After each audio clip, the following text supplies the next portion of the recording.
Hi everyone, I'm Jonathan Osterman and the title of my talk today is Making Climate Action Meaningful, Communication Practices in the New Zealand Climate Movement. Thanks very much for listening in. So before I start, I'd like to acknowledge and thank Ozan Alakavukla, who invited me to be part of the ESOXI Social Movement Network seminar series.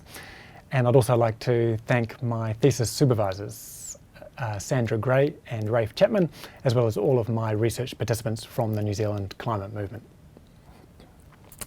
So in my presentation today, I'm discussing my research from my master's thesis, which I recently completed. And I wanted to begin with a brief discussion of the process of the research and my aims in undertaking it, as well as the aims of the presentation today. So first and foremost, my aim in doing this work is contributing to the climate movement. In doing this research within the context of university study, I've had to meet certain standards of academic research, which has been useful for providing rigour to the work. And I've added to this by using what's known as an activist scholarship research approach. So the first element of such an approach is that I've been focused on the climate movement. And I've taken that focus because I believe that in developing our efforts to respond to the climate crisis, the experiences of those involved in the climate movement are fundamentally important. So I undertook interviews with 14 members of the New Zealand Climate Movement, and to make sure that participants' voices were being heard, I did 2 interviews with each research participant and integrated multiple feedback processes into my approach. In terms of the aims of my research, I wasn't trying to define the right way to communicate about the climate crisis. In the interviews, my aim was to provide space for reflection, and overall my aim is to reflect back the perspectives and experience of climate movement participants to the movement, as well as to the wider community. Part of this is sharing the perspectives of people who've got a lot of experience in climate communication. Additionally, in reflecting the material back, I've aimed to synthesize the material in a way that brings clarity to it and thereby provides tools for further movement reflection on climate communication. So I've brought the material from the interviews together under 2 broad themes, which research participants offered a lot of detail around. So firstly, a core dynamic in climate communication is the balance communicators strike between speaking their own truth and meeting people where they're at.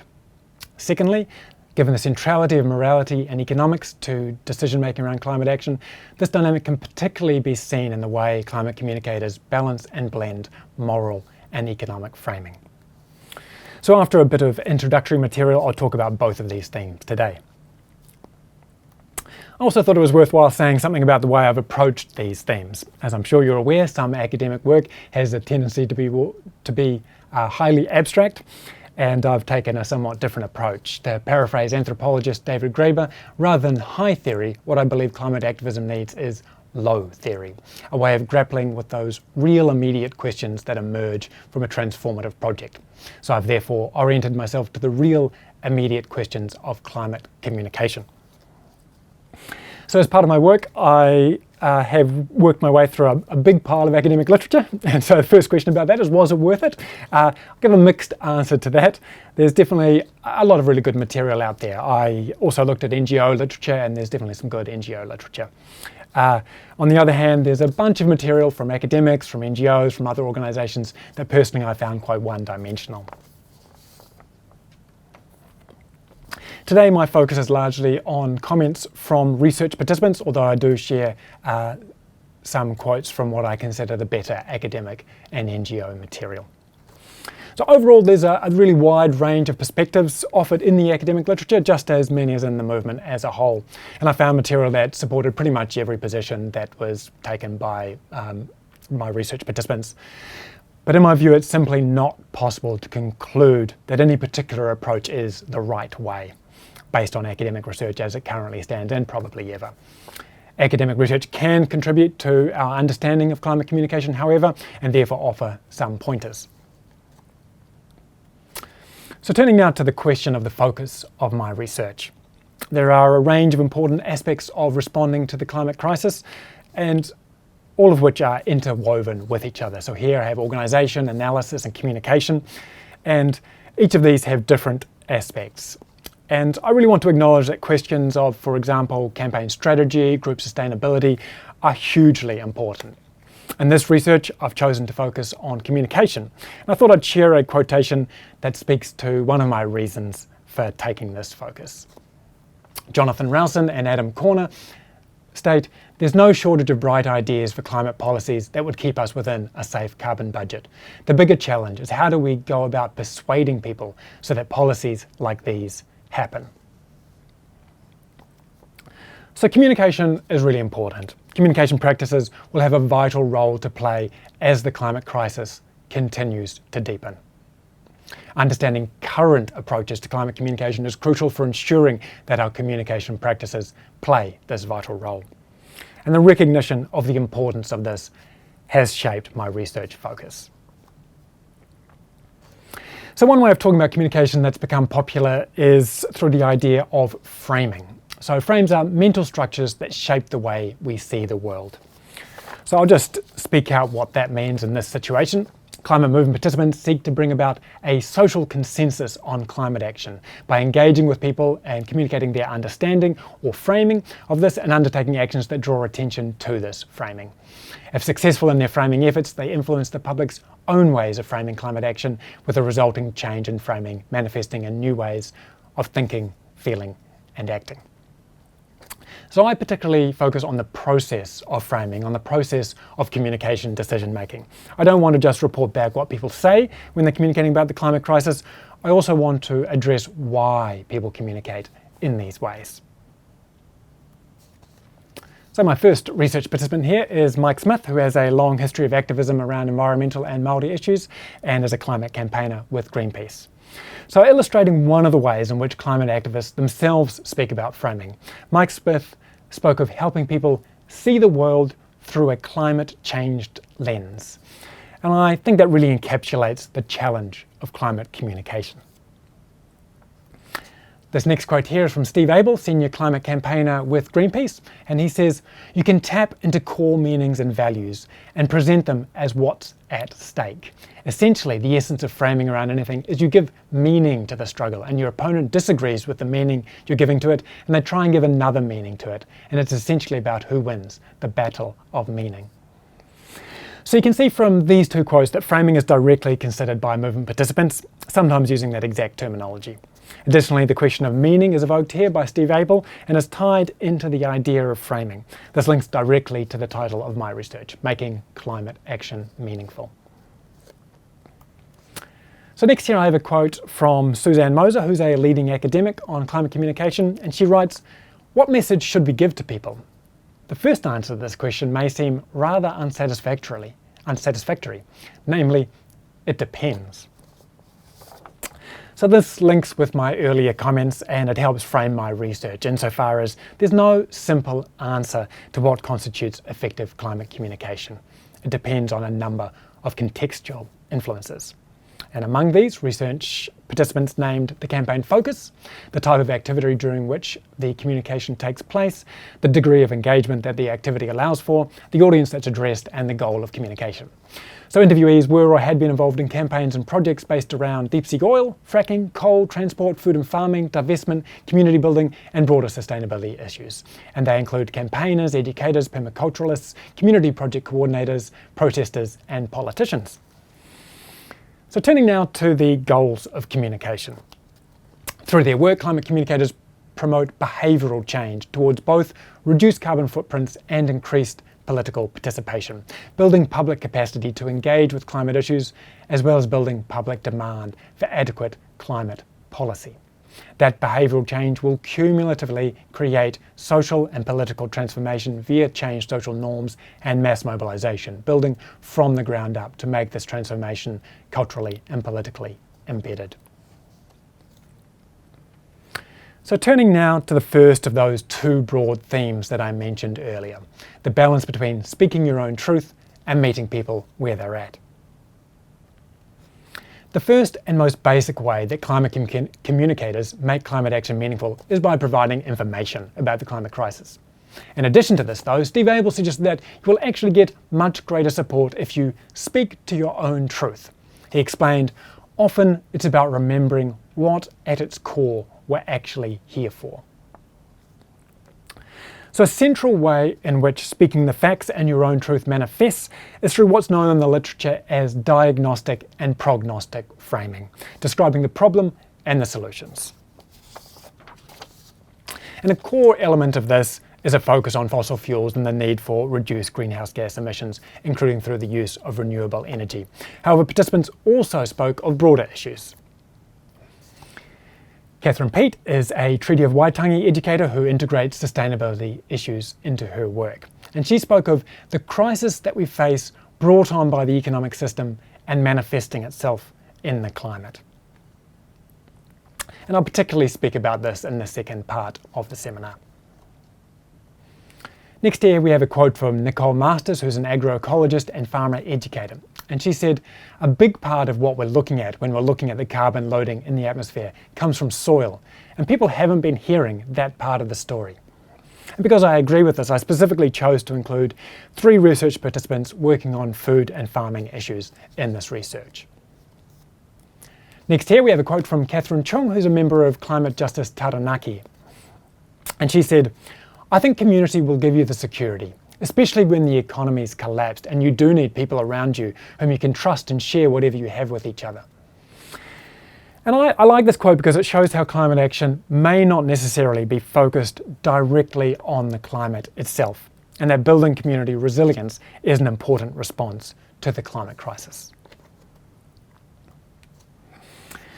So if climate communicators are going to talk about the facts and their own truth, they also need to consider the communication gap. Clearly, there's a pretty huge gap between the ways in which climate movement participants frame climate action and the way members of the public do. One participant called it a chasm. So my next participant is Green Party MP Gareth Hughes. And speaking to this gap, he said, although people understand there's something wrong with big oil spends a lot on PR, and maybe BP isn't seen as so bad if you visit them twice a week and you buy your pie from them. And this quote is good because it gives a sense of how normal fossil fuels and fossil fuel companies are in our society. It gives a sense of the strength of the current political economy and how this manifests culturally. Matt Morris is the coordinator of Edible Canterbury and deputy co-chair of the Soil and Health Association, and he said, I don't think most people understand the scale of the crisis, and that's well supported by the literature. There's widespread misunderstanding of climate change even among well-educated people. In addition to the confusion and a sense of disconnection from the climate crisis, there's also overt opposition to climate action. My next participant is Jeanette Fitzsimons, who many of you will know of, currently involved in Coal Action Network Aotearoa and Auckland Coal Action, and previously co-leader of the Green Party. And Jeanette described how communication efforts must be made against the clamour from business, politicians, the media and mainstream society. She said, we can flog ourselves about our communication isn't good enough. And sometimes it isn't. But sometimes it's just that the noise coming in the other direction is huge, you know. You're fighting into 100 miles an hour gale going the other way. And I think that's particularly important to keep in mind when considering the nature of effective climate communication. Dale Takitimu is the lead counsel and co-lead negotiator for Te Whānau Apanui, which is an iwi located in the Eastern Bay of Plenty, East Cape region.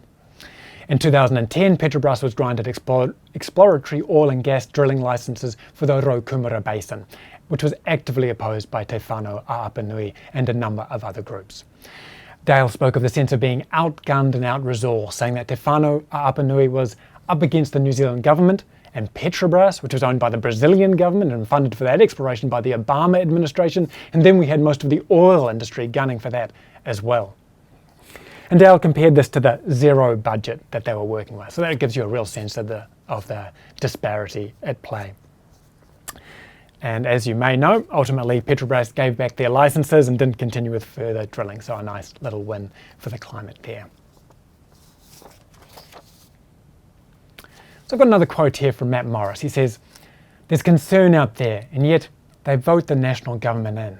What the hell? It doesn't make any sense at all. I think what people are looking for is more action to be taken on climate change that enables our status quo to remain in place.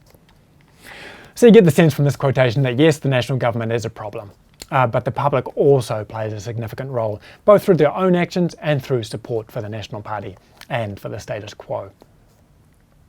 And this is reflected in this next quotation from sociologist Kari Norgaard. And she says, "Citizens of wealthy nations who fail to respond to the issue of climate change benefit from their denial in economic terms.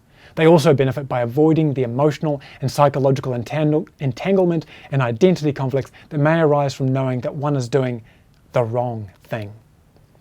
So mirroring the comments from research participants, we once again have the sense of the connection between the political economy and culture, combining in a lack of climate action. So having described the communication gap, we now turn to how research participants spoke of bridging this gap through meeting people where they're at. Paul Young from Generation Zero stated, "One of the challenges that faces climate activism is about speaking to values that the people you're trying to convince have, not just your own values."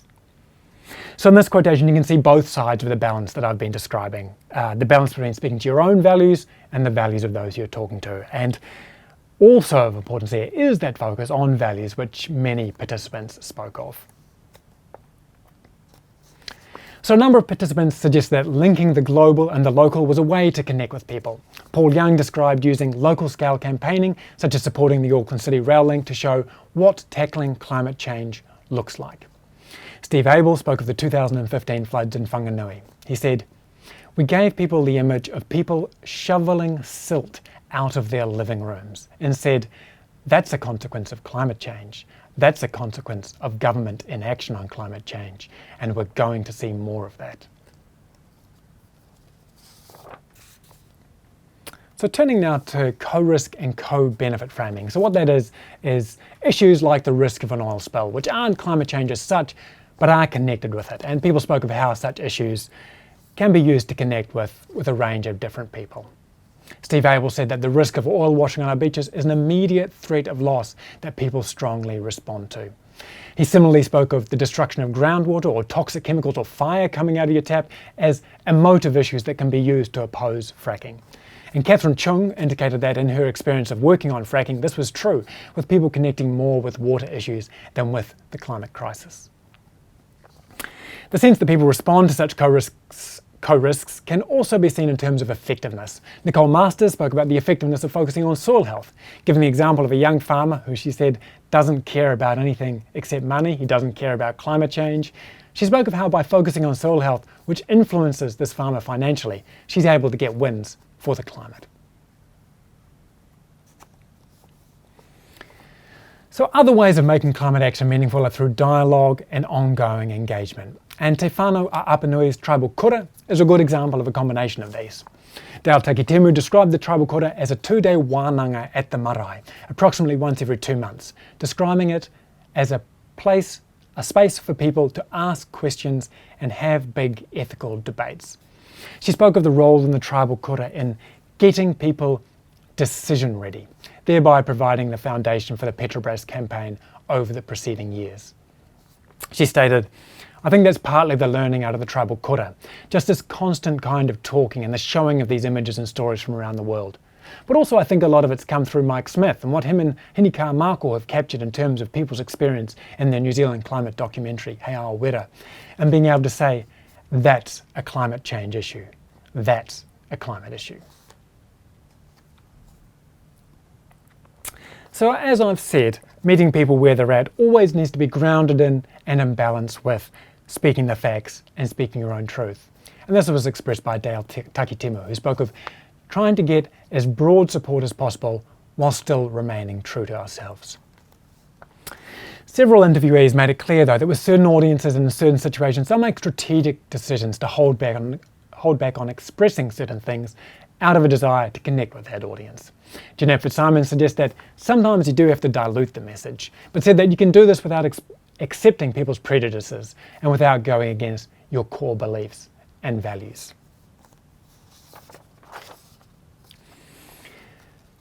And this feeds through into the risks and challenges of climate communication. If movement participants don't go far enough towards meeting people where they're at, there's a risk of having no effect or a negative effect on your listener. But if they go too far from speaking their own truth, the integrity of their message will be undermined, and once again nothing will be achieved, or the underlying drivers of the climate crisis may even be reinforced. Tom Crompton, who is change strategist for WWF in the UK and director of the Common Cause Foundation, suggests that managing these trade-offs should be put at the heart of debate about communication and campaign strategies. And I definitely agree with this point, and for that reason I've made it central to my own work. So here I'll discuss the two main risks.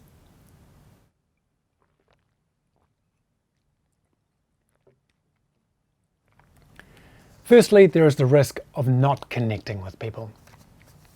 A number of interviewees spoke about not wanting to alienate people or to polarize the issue.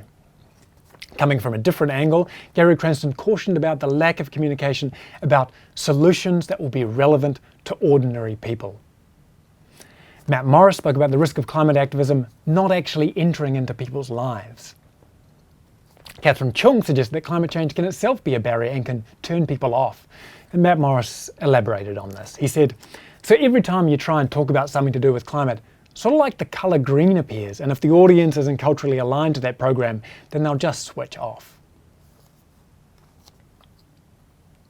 So the second risk is the risk of losing the integrity of the message. One version of this is the risk of overly focusing on climate co-risks or co-benefits, where the climate crisis gets totally pushed out of the picture. Gareth Hughes stated, "But yes, I do think it's a problem in the sense that groups are consciously not talking about climate change because they feel it's not going to get their message across. And when the whole movement does that, it becomes a vicious circle." We can also consider this more broadly. This is reflected in the quotation from communications researcher Anat Schenker-Usuria, who says, "It's not useful to meet people where they are if that place is destructive." And you get a sense of this in this following cartoon from Justin Billicky. And just in case you can't read that clearly, on the left we've got a scientist saying, with a poster saying, "Research concludes we are destroying the earth." On right we have a couple of dodgy characters with some government money, and they say, "Could you kindly rephrase that in equivocal, inaccurate, vague, self-serving and roundabout terms that we can all understand?"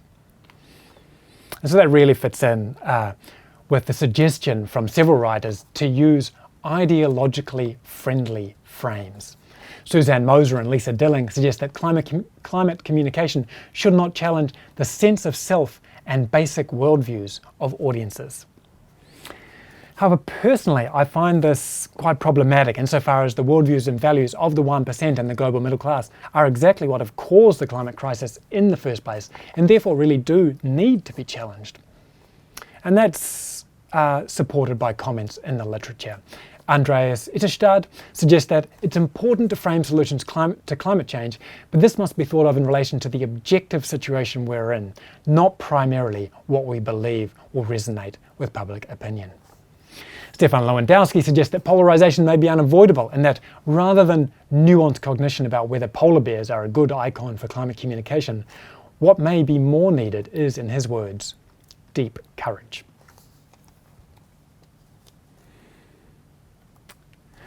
So turning now to the question of emotions and empowerment and how these interact with the balance and the risks that I've been describing. Paul Young stated, "How do we ignite the intensity of feeling around climate change? Because the numbers are on our side. The majority of people are concerned, but they're not intensely concerned enough that they'll put aside their plans and go to a march." And this comment alludes to the need to make an emotional impact. As Nicole Masters states, it's that impact that will change their practices. On the other hand, however, we can consider this comment from Jeanette Fitzsimons, who says, I think the biggest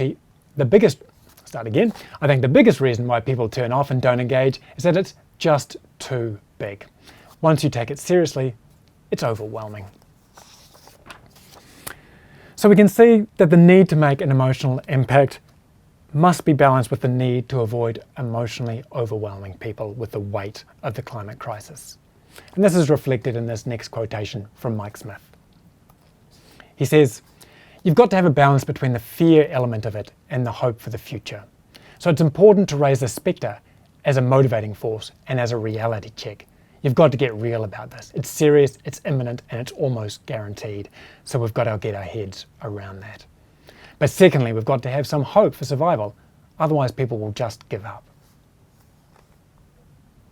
So I think it's important to note that fear and hope aren't presented as opposites here, as they sometimes are in the literature. Fear and hope can be held and experienced together. So participants spoke about the different ways in which they'd approached this balance of fear and hope in different situations. Jeanette Fitzsimons described how she might speak with someone who was pretty indifferent. She said, well, you'd have to talk about the nature of the problem. You'd have to talk about, well, warming is already starting to change rainfall patterns and wind patterns, and we're going to get more extreme storms and events and so forth. Therefore, we can't afford to burn all the fuels that we've got. I might not say to those people, 80% of all fossil fuels has got to stay in the ground.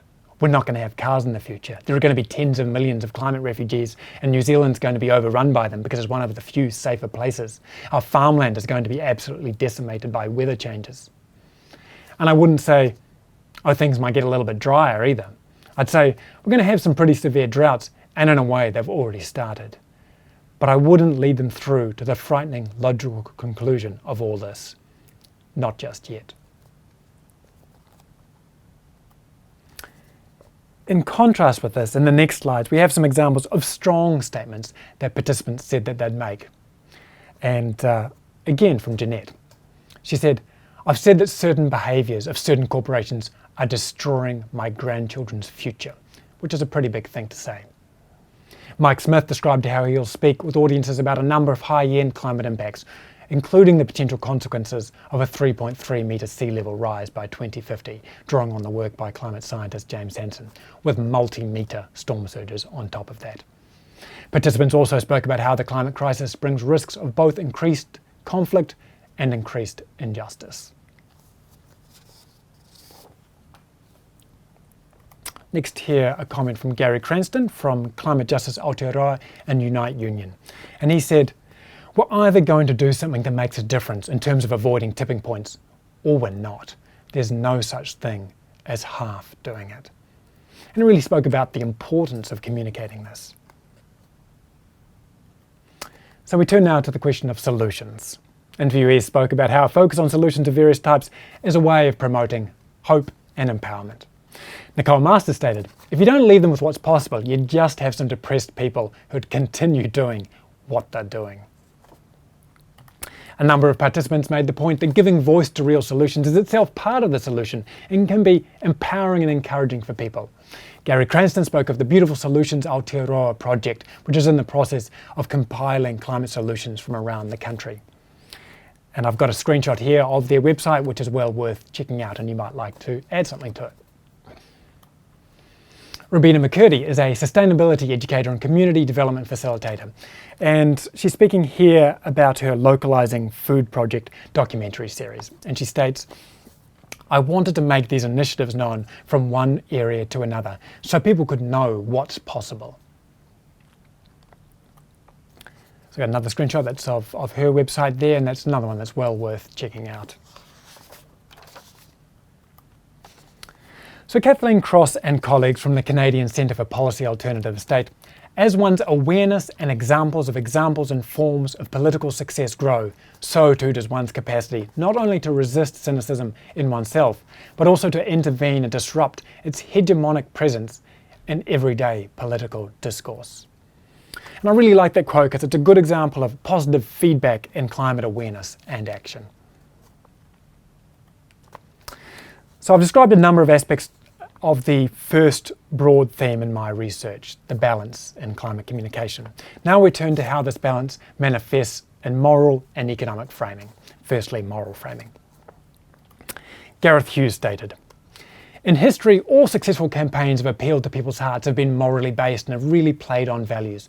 With climate change, we're not speaking to specific values, but universal values. The planet we live on, which is a universal experience, its future generations.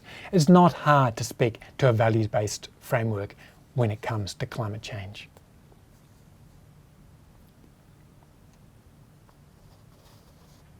So in addition to appealing to people's moral values, as in Gareth Hughes' comment, participants also spoke about the need for a moral transformation to respond to the climate crisis.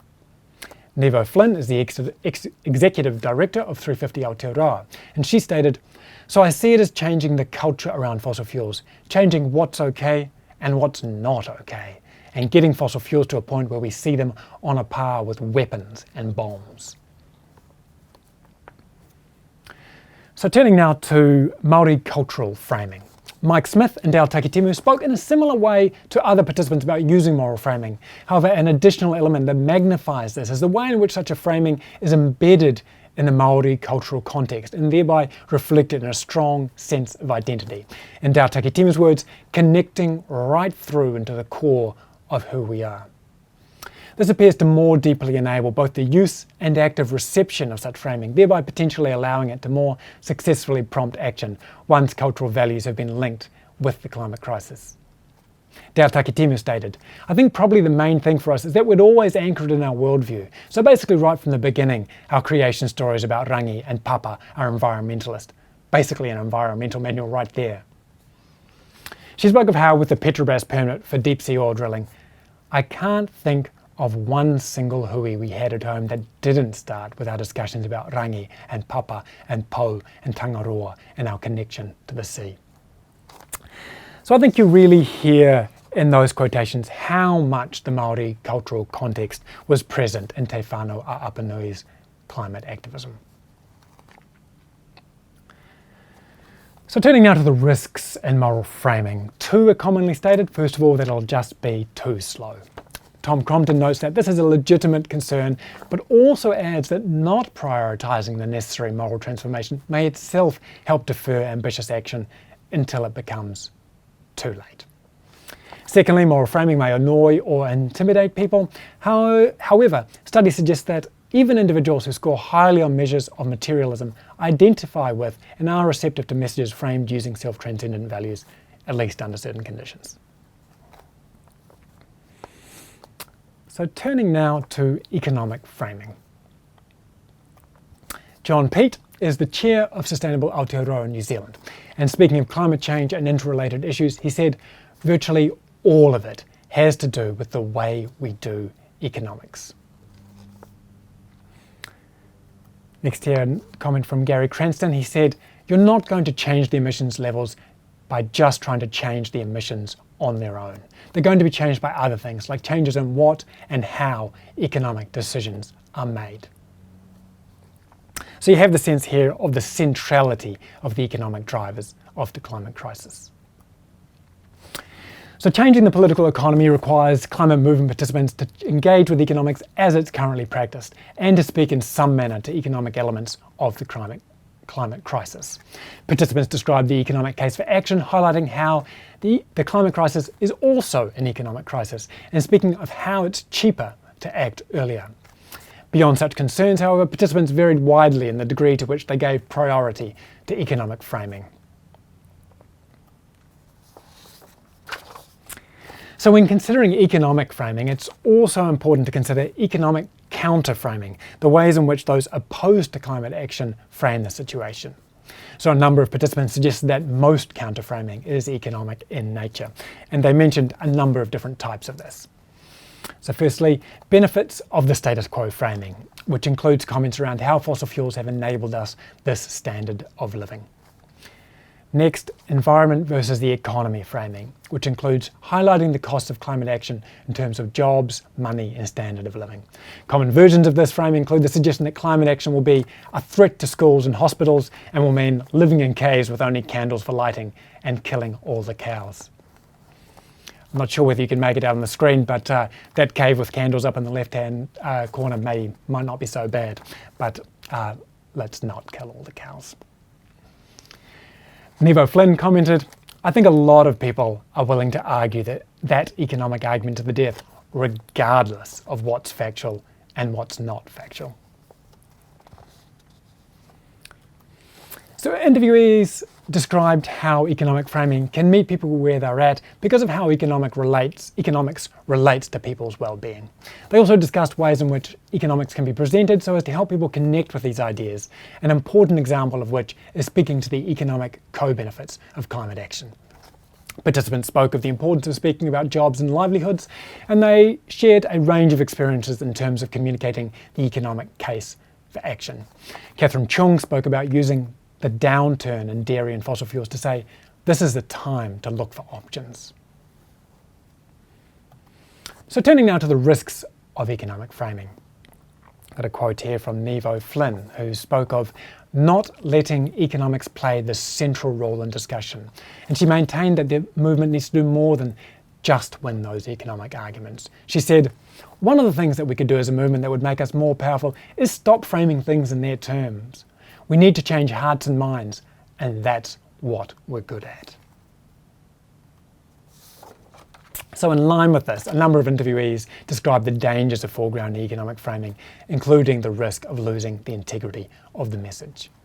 Additionally, Tom Crompton draws attention to the ways in which campaigns which appeal to immediate personal self-interest through the use of economic framing may be successful within the narrow bounds of the campaign, but may undermine broader social change efforts.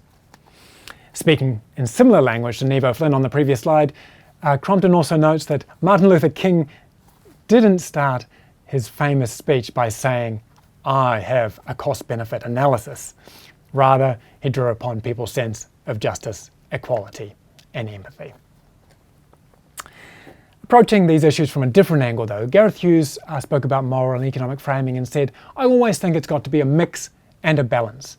They're not in opposition. And in line with this, participants spoke of the various ways that they combine moral and economic framing. One of these is through moral economic critique, and the following quotations illustrate a number of forms of this. Firstly, from Steve Abel, he said, so what? This is a choice between the functional viability of life on Earth and what? Some sort of abstract conception of the economy? Jeanette Fitzsimons spoke about how she paints a picture of a future that will be less well off when speaking with grey power audiences. She said, I say, you've had reasonably good lives on the whole. We've lived in a time when there's been abundance, when there's been jobs, when there's been food, when there's been housing. And how do you feel about your grandchildren not having any of that? Catherine Peat stated bluntly, the climate crisis is a function of greed. And participants made it really clear that this isn't isolated instances of greed, this is systemic greed. John Peat stated, with current mainstream economics, the ethics have already been decided. Individualistic, property owning, utility maximizing, and that's an ethical decision, even though most economists don't know it.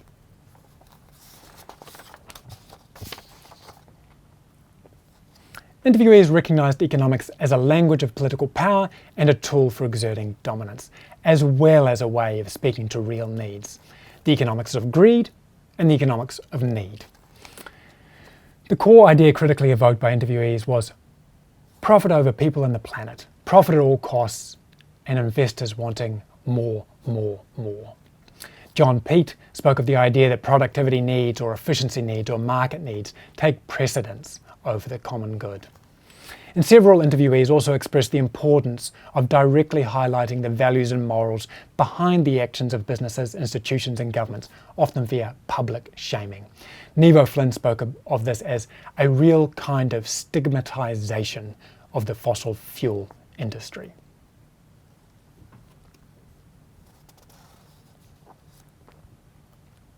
So Catherine Peat stated, the economic system has undermined the sense that we're all in this together, mate.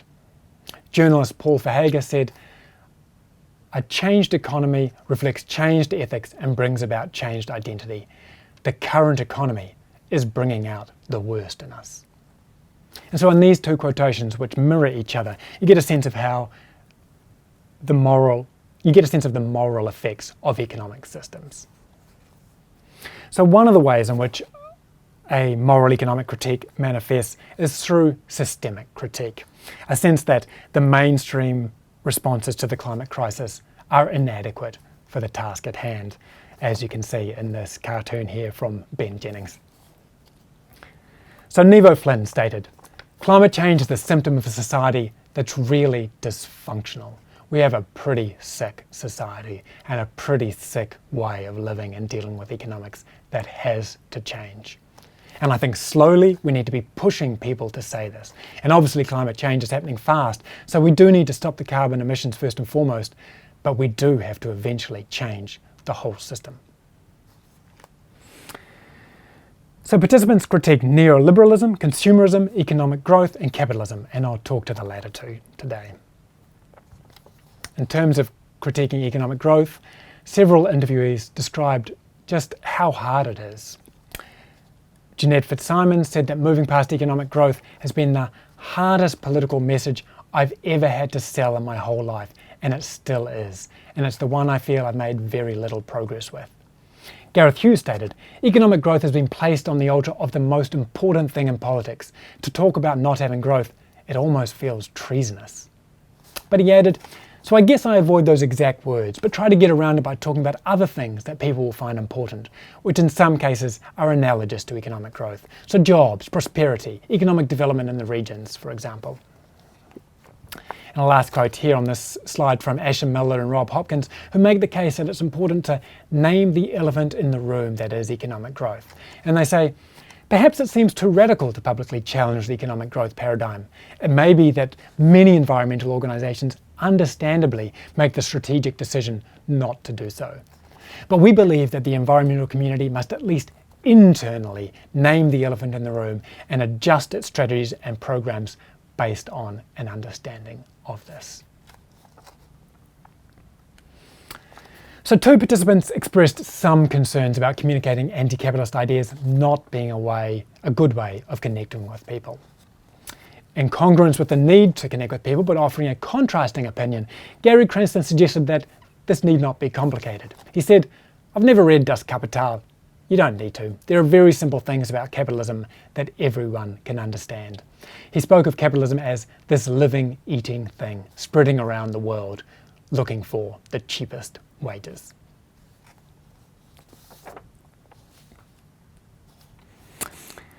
So we turn now from moral economic critique to positive moral conceptions of economics and to moral economic solutions. Participants made clear their belief that economics should connect strongly with the well-being of people and nature and called for an economics without exploitation. They also spoke of a sense of prosperity beyond the conceptions of mainstream economics. Robina McCurdy made the case that economics should enable ecological balance in every culture on this planet. And these ideas connect with the New Economics Foundation slogan, "Economics as if people and the planet mattered." So interviewees named a number of specific moral economic solutions: divestment for voluntary simplicity, social entrepreneurship, stewardship of the land, permaculture and organics, co-ops and cooperative solutions, local food economies, and a just transition. And they gave a wide range of details about communicating each of these, including the ways in which they offered both opportunities to connect with people as well as challenges. Unfortunately, I don't have the time to go into this today, however.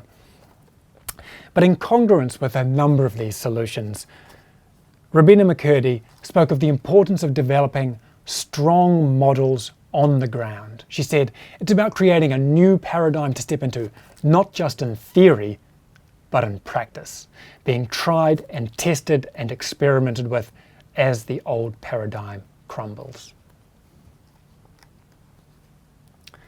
So in her work on transition towns, Frances Sialom describes efforts to build the economy anew through daily embodied practice.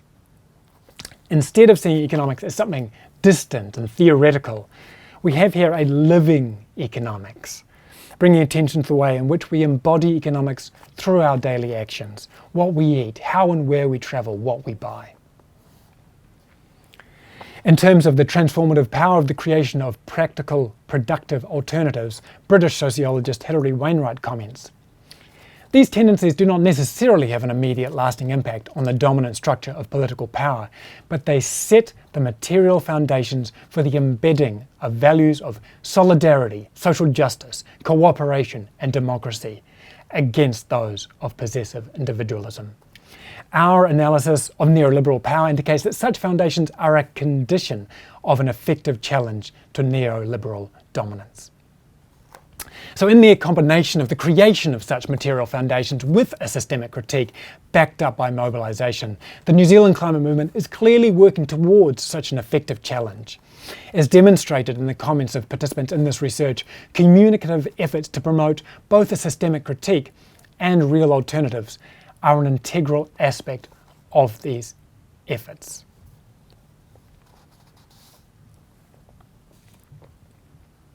So in line with this, Robina McCurdy stated, "Don't depend on the public authority, but at a certain point there'll be an ignition, from grassroots to council. Then there's a chance for it to go up the ladder to our national governance, almost by embarrassment, almost by pressure, by shame, like what happened with nuclear-free New Zealand." So coming to the conclusion now on these last two slides, balance isn't a static state. It's an ongoing effort that requires both awareness of other people's values and the courage to speak your own truth. Given the urgency of responding to the climate crisis, giving sustained attention to this balance is essential. As I said at the start of the talk, understanding current approaches to climate communication is crucial for ensuring that our communication practices play the vital role that they will need to in coming decades, as the climate crisis continues to deepen. Informing our ongoing efforts both to promote just and compassionate responses to the climate disruption that we're already committed to, and ultimately to avoid triggering amplifying feedbacks and runaway climate chaos. Climate movement participants have taken the first steps in responding to the climate crisis, but they cannot create the necessary social transformation on their own, and through their communicative efforts, they've put out the call for help. For the sake of our common future, it's up to all of us to join with the climate movement in recognising the meaningfulness of climate action and embodying this sense of meaning in all of the decisions that we make in our lives. Thank you very much for listening.